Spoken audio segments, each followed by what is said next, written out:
নমস্কার বন্ধুরা, পিকু কিচেনে আপনাদের সকলকে স্বাগত। সামনেই আসছে জন্মাষ্টমী, আর জন্মাষ্টমীতে গোপালের ভোগ হিসাবে কিন্তু আমরা নানান রকম কিছু নিবেদন করে থাকি।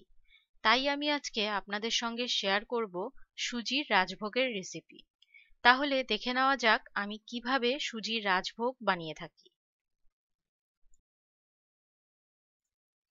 সুজির রাজভোগ বানানোর জন্য সবার প্রথমে আমি দুধটাকে জাল দিয়ে নেব। এর জন্য আমি একটা কড়াই বসিয়ে নিয়েছি। কড়াইয়ের মধ্যে আমি এখানে হাফ লিটার গরুর দুধ দিয়ে দেব। আমি এখানে গরুর দুধ ব্যবহার করেছি, আপনারা চাইলে টোন মিল্ক বা ফুল ক্রিম মিল্কও ব্যবহার করতে পারেন। দুধটাকে আমি মিডিয়াম ফ্লেমে জাল দিয়ে ঘন করে নিয়েছি। এবার দুধটাকে আমি একটি আলাদা পাত্রে নামিয়ে রাখবো।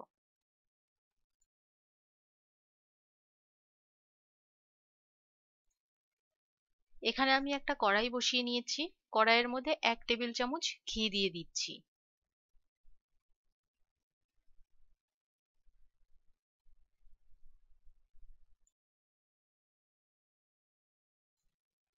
ঘি গরম হয়ে গেছে।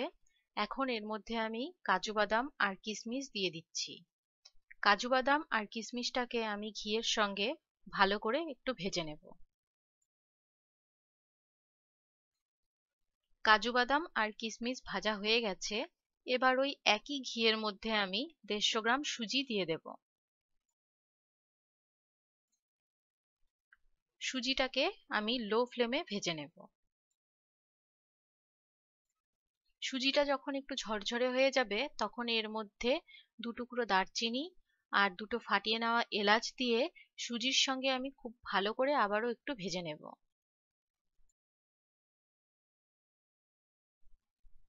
সুজিটা আমার খুব ভালো করে ভাজা হয়ে গেছে। এবার এর মধ্যে আগের থেকে জাল দিয়ে ঘন করে নেওয়া দুধটা দিয়ে দেব। দুধটা দিয়েও আমি সুজির সঙ্গে ভালো করে মিশিয়ে নেব।